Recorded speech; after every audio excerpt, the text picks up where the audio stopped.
Okay, तो एक सच्चाई मैं आपके सामने रखता हूं। आज यूट्यूब हो या व्हाट्सएप हो या चर्च डिस्कशंस हो, सबको मत्ती 24 चाहिए। यहाँ पर क्या है, लोग फ्यूचर जानना चाहते हैं, एंड टाइम, सेकंड कमिंग और प्रोफेसी, भविष्यवाणियों के बारे में इतना एक्साइटेड हो जाते हैं कि इसको जानना चाहते हैं। लेकिन मत्ती अध्याय 23 और मत्ती अध्याय 24 इसको लोग इग्नोर कर देते हैं और यहीं से प्रॉब्लम शुरू होती है। आज हम मत्ती अध्याय 24 को खोलेंगे, लेकिन सिर्फ फ्यूचर जानने के लिए नहीं, बल्कि सच के साथ खुद को चेक करने के लिए, टेस्ट करने के लिए। खुदा में आप सभी भाई बहनों को सलाम, जय मसीह की, praise the Lord, good morning. मत्ती रचित सुसमाचार के एक और डिवोशन में मैं आपका स्वागत करता हूं। आज हम मत्ती के सुसमाचार उसके अध्याय 24 को देखते हैं। प्रभु यीशु मंदिर से बाहर आ रहे थे, कल जैसे हम सीख रहे थे, और उसके जो चेले थे वो प्रभु यीशु को मंदिर की बड़ी बड़ी बिल्डिंग्स को दिखाने लगे, इसकी खूबसूरती को दिखाने लगे, इसके पत्थरों के बारे में बातें करने लगे। लेकिन प्रभु यीशु क्या बोलते हैं, हमने कल सीखा कि क्या तुम ये सब देख रहे हो? मैं तुमसे सच कहता हूं कि यहाँ एक भी पत्थर दूसरे पत्थर पर नहीं बचेगा। मतलब सब गिराया जाएगा, मतलब पूरा सिस्टम गिरने वाला है। मत्ती अध्याय 24 और मत्ती अध्याय 25 में प्रभु यीशु फ्यूचर, उसके दूसरे आगमन या क्लेश या सताव और झूठे नबियों के बारे में बात करते हैं। ये भविष्यवाणी के चैप्टर्स हैं। लेकिन ध्यान से इस बात को देखिए, इस बात को ध्यान से देखिए कि मत्ती अध्याय 24, ये जो चैप्टर है मत्ती अध्याय 24, ये मत्ती अध्याय 23 और मत्ती अध्याय 25 के बीच में आता है। ये सेंटर में आता है दोनों चैप्टर्स के, 23 और 25 में।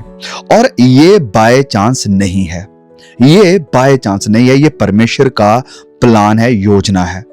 अगर हम भविष्यवाणी पढ़ना चाहते हैं लेकिन पाखंड यानी हिपोक्रेसी से आजाद होना नहीं चाहते, अगर हम फ्यूचर जानना चाहते हैं लेकिन आज पवित्र जीना नहीं चाहते, अगर हम चिन्ह पर फोकस करना चाहते हैं कि क्या क्या हो रहा है, लेकिन नम्रता, पवित्रताई, प्यार और आज्ञाकारिता को हम नजरअंदाज करते हैं, तो भविष्यवाणी में हमारा जो इंटरेस्ट है ये अनहेल्दी हो जाता है। ये गड़बड़ है, ये खतरनाक है, ये बुरी चीज है। इसलिए मत्ती अध्याय 24 को हम मत्ती अध्याय 23 और मत्ती अध्याय 25 के बिना समझ नहीं सकते, या इसको समझना भी अपने आप में डेंजरस है अगर हम 23 और 25 को इग्नोर कर देते हैं। ये बिल्कुल वैसे ही है जैसे पहला कुरिन्थियों अध्याय 12 और 13 और 14। यहां पर हमें क्या देखने को मिलता है? अध्याय 12 में आपको पवित्र आत्मा के जो वरदान उनके बारे में देखने को मिलता है। चैप्टर 14 में भी पवित्र आत्मा के वरदानों, भविष्यवाणी हो या अन्य भाषा, उसके बारे में देखने को मिलता है। लेकिन बीच में चैप्टर 13 है और वो बहुत जरूरी है, जो प्यार के बारे में बातें करता है कि चैप्टर 12 अगर आपके पास है, 14 अगर आपके पास है, लेकिन चैप्टर 13 आपकी जिंदगी में नहीं है, तो 12 और 14 का कोई फायदा नहीं, यानी वरदानों का कोई फायदा नहीं। अगर आप सिर्फ और सिर्फ वरदानों के पीछे भाग रहे हो और प्यार, जिसकी बात 13 में थ्रू आउट हुई है, अगर उसको इग्नोर कर रहे हो, प्यार को इग्नोर कर रहे हो, तो सब बेकार है। सब अन्य भाषा, सब चिन्ह चमत्कार, सारा प्रचार, सारी भविष्यवाणियां, सब बेकार है अगर प्यार नहीं है। और अगर सिर्फ प्यार ही बोलते हैं, अगर सिर्फ 13 ही बोल रहे हैं और पवित्र आत्मा के वरदानों को नफरत करते हैं, अगर पवित्र आत्मा के वरदानों को हम पसंद नहीं करते, तो ये भी अपने आप में गलत है। तो बाइबल हमें बैलेंस सिखाती है, हमें बैलेंस को लेकर चलना जरूरी है कि हाँ, चैप्टर 12 भी जरूरी है, चैप्टर 14 भी जरूरी है, लेकिन चैप्टर 13 भी जरूरी है। और अगर चैप्टर 13 जरूरी है तो चैप्टर 12 और 14 भी जरूरी है। ओके, नो, कभी भी ये पवित्र बाइबल को पढ़ने का एक गोल्डन रूल है बाइबल स्टडी का, कि जब भी हम किसी वर्ड्स को पढ़ें, किसी आयत को पढ़ें, तो हम उसका कॉन्टेक्स्ट देखें, उसके पहले क्या, उसके बाद क्या।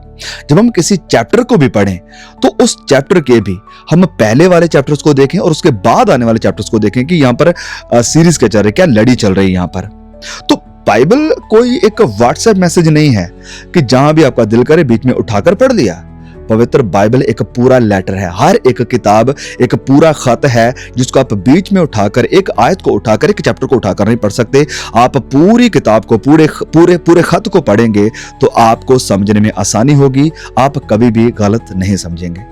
तो मैं कहना क्या चाह रहा हूं कि मत्ती अध्याय 24 से पहले प्रभु यीशु मत्ती अध्याय 23 में पाखंड के खिलाफ बोल रहे हैं, फरीसीवाद के खिलाफ बोल रहे हैं और आत्मिक घमंड के खिलाफ बातें कर रहे हैं। और फिर वो कहते हैं कि जब हम मत्ती अध्याय 23 के आखिर में आते हैं, जैसे हमने ऑलरेडी सीख रहे थे परसों में, कि मैं तुम्हें छिपाना चाहता था, जैसे एक मुर्गी अपने बच्चों को इकट्ठा करते अपने पंखों के तले, बिल्कुल वैसे ही मैं तुम्हें इकट्ठा करना चाहता था। तो जब हम इस इनविटेशन को एक्सेप्ट कर लेते हैं, जब हम इस इनविटेशन को एक्सेप्ट कर लेते हैं, तब हम भविष्यवाणी समझने के लायक बन जाते हैं, जब हम पहले इनविटेशन को एक्सेप्ट कर चुके हैं। नो, हम जानते हैं मत्ती अध्याय 24 में प्रभु यीशु उस सारी शान शौकत के बारे में बात करने के बाद कि ये गिर जाएगा, ये ढा दिया जाएगा, ये खत्म हो जाएगा, प्रभु यीशु पहाड़ पर जाते हैं और वहां पर उसके चेले भी उसके पीछे आते हैं। और ये जो चेले हैं प्रभु यीशु के पास जब आए, जब प्रभु यीशु जैतून पहाड़ के ऊपर थे, तो उनके 3 सवाल थे। 3 कौन से सवाल है कि ये जिसकी जब अभी आप बात करके आए कि मंदिर ढाया जाएगा, ये कब डिस्ट्रॉय होगा, ये कब खत्म होगा, आपकी सेकंड कमिंग यानी आपके दूसरे आगमन का चिन्ह क्या होगा, और तीसरा उनका सवाल था what will be the end of the age, मतलब दुनिया के अंत का क्या चिन्ह होगा। ये 3 अलग अलग इवेंट्स हैं। ये तीनों सवाल जो है, ये तीनों अलग अलग इवेंट्स है। मंदिर का विनाश होना, प्रभु यीशु का दूसरा आगमन होना और जगत के अंत का एंड और उसके चिन्ह। तो सबसे पहले अगर हम बात करें मंदिर के डिस्ट्रॉय होने की, तो वो हुआ था 70 AD को। बात करें प्रभु यीशु के दूसरे आगमन के, जो उनका दूसरा सवाल था, वो अभी फ्यूचर में है। और इनका तीसरा सवाल था एंड ऑफ द एज, मतलब दुनिया का अंत कब होगा। तो वो कब होगा, जब मसीह यीशु आएंगे दूसरे आगमन में, अपने लोगों को उठाएंगे और दुनिया का विनाश करेंगे, उन पापियों का विनाश करेंगे, संसार को पूरी तरह से खत्म करेंगे। एक नया राज्य होगा, नई धरती होगी, नया आसमान होगा। जब हम फिर आगे बढ़ते हैं, प्रभु यीशु का सबसे पहला चेतावनी मत्ती अध्याय 24 में क्या है। जब प्रभु यीशु चीजों को एक्सप्लेन करना शुरू करते हैं, सबसे पहली बात जो वो कहते हैं सावधान रहो, कोई तुम्हें गुमराह करने ना पाए। सावधान रहो, कोई तुम्हें गुमराह ना करे। तो लास्ट डेज यानी अंतिम दिनों का प्रभु यीशु ने सबसे बड़ा जो खतरा बताया है, सारी बातें करने से पहले जो क्लियर चीज एक सबसे पहले रखी, वो है डिसेप्शन यानी गुमराह, यानी कोई भरमा ना ले तुम्हें। प्रभु यीशु कहते हैं कि लोग आएंगे, मेरे ही नाम से आएंगे, मुझको मसीह कहते हुए आएंगे और बोलेंगे कि मैं मसीह हूं। और वचन में फिर प्रभु यीशु आगे कहते हैं कि बहुतों को गुमराह करेंगे, बहुतों को अपने पीछे लगा लेंगे, भरमा देंगे। फिर आगे प्रभु यीशु फिर लड़ाइयां की और सारी बातों को करते हैं। प्रभु यीशु बोलते हैं कि लड़ाइयां होगी, लड़ाइयों की आवाज़ें तुम सुनोगे, एक जाति दूसरी जाति के खिलाफ खड़ी होगी, अकाल पड़ेंगे, भूकंप होंगे। ये सारी बातें प्रभु यीशु आगे एक्सप्लेन करते हैं। और आज जब हम न्यूज़ को खोलकर देखते हैं तो बिल्कुल वही सब चल रहा है, यही सब कुछ चल रहा है। लड़ाइयां की आवाज़ें हम सुन रहे हैं, एक जाति दूसरी जाति के ऊपर अटैक कर रही है। कई जगहों पर हम देख रहे हैं अकाल पड़ चुके हैं, अर्थक्वेक नॉर्मल हो चुका है। लेकिन प्रभु यीशु बोलते हैं कि इन सब को देखकर घबराना नहीं, इन सब को देखकर घबराना नहीं है, क्योंकि ये अंत नहीं है, ये पीड़ाओं का आरंभ है। अगर तुम परमेश्वर के हो, तुम्हारे बालों तक को भी परमेश्वर ने गिना हुआ है, उसकी गिनती में है तुम्हारे बाल तक भी। इसलिए प्रभु यीशु कहते हैं कि तुम्हें घबराना नहीं है इन सबको देखते हो जब तुम। फिर आगे जब हम बढ़ते हैं तो प्रभु यीशु बात करते हैं क्लेश की, और ये एक बड़ा ही हार्ड ट्रुथ है जो आज चर्च को स्वीकार करना जरूरी है। प्रभु यीशु ये नहीं बोलते कि चर्च ट्रिबुलेशंस यानी क्लेशों से बच जाएगा, क्लेश आने से पहले कलीसिया उठा ली जाएगी। प्रभु यीशु ने ऐसा कहीं नहीं बोला, कभी नहीं, पूरे नए नियम में कभी नहीं। वो कहते हैं कि तुम्हें क्लेश होगा, तुम्हें क्लेश दिया जाएगा, तुम्हें क्लेश देने के लिए वो पकड़वाएंगे, तुम्हें मार डालेंगे, तुम्हें जेलों में डाल देंगे। तुम मेरे नाम की वजह से सब जातियों से नफरत को झेलोगे, लोग तुमसे नफरत करेंगे। क्यों? मेरे नाम के कारण, मेरी वजह से ये सब कुछ तुम्हारे ऊपर आएगा। और ये प्रभु यीशु जब ये बात कर रहे हैं तो वो यहूदियों को नहीं कह रहे, जैसे बहुत से लोग आज ये मिसअंडरस्टैंडिंग सिखा रहे हैं कि ये बात यहूदियों के लिए थी। नहीं, प्रभु यीशु यहूदियों से दूर आ चुके हैं, कलम सीख रहे थे, मंदिर से बाहर निकल आए, यहूदियों को बोलना बंद कर दिया, उन्होंने फरीसियों को सिखाना बंद कर दिया। अब वो अपने चेलों के पास है, जो उसके पीछे हैं, जो उसकी कलीसिया का हिस्सा है। प्रभु अपने चेलों को ये कह रहे हैं कि मेरे नाम के कारण सब जातियों के लोग तुमसे बैर रखेंगे, लोग तुम्हें पकड़वाएंगे, तुम्हें मार डालेंगे, तुम्हें जेल में डाल देंगे। प्रभु यीशु अपने चेलों को ये बातें कह रहे हैं। उसके चेले कौन? उसकी कलीसिया, उसकी कलीसिया। ये यहूदियों को नहीं बोल रहे थे, ये सच्चे चेलों के बारे में बात हो रही थी, जो सच्चे चेले जो उसके पीछे चल रहे हैं। फिर आगे एक बड़ी ही गंभीर चेतावनी हमें यहाँ पर देखने को मिलती है। जब हम आगे पढ़ते हैं, प्रभु यीशु कहते हैं कि बहुत सारे लोग तब ठोकर खाएंगे। इंग्लिश में लिखा है मैनी विल फॉल अवे, बहुत सारे लोग ठोकर खा लेंगे। क्यों ठोकर खा लेंगे? इसी वजह से कि हमें तो बताया गया था कि हम उठा लिए जाएंगे, क्लेश हमारे के लिए नहीं है, हम तो ये हम तो वो, हमारे लिए क्लेश है ही नहीं। लेकिन बहुत सारे लोग तब ठोकर खाएंगे, मतलब जो पहले सत्य में थे वो पीछे हट जाएंगे। क्यों? इन परीक्षाओं को देखकर, क्यों? इन कलेशों को देखकर लोग बैकस्लाइड होंगे। बैकस्लाइड वही कर सकता है जो पहले आगे की तरफ चल रहा था, जो आगे की तरफ बढ़ रहा था। वो गिर जाएगा, वो ठोकर खाएगा, वो बैकस्लाइड हो जाएगा। ये यहां पर विश्वासियों की बात हो रही है, विश्वासियों की बात हो रही है, क्योंकि विश्वासी ही बैकस्लाइड कर सकता है, विश्वासी ही ठोकर खाएगा। जो पहले ठोकर खा चुके हैं उनके लिए क्या बोलने की जरूरत थी प्रभु को? बैकस्लाइड वही होगा जो पहले आगे चल रहा था, मसीह में बढ़ रहा था।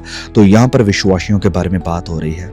और साथ में प्रभु यीशु कहते हैं कि एक दूसरे को पकड़वाएंगे, लोग एक दूसरे से नफरत करेंगे। प्रभु यीशु कहते हैं झूठे नबी आएंगे। फिर इस बात को रिपीट करते हैं, और फिर इस बात को रिपीट भी करते हैं कि लोग धोखा देंगे, चुने हुए भी गुमराह हो जाएंगे।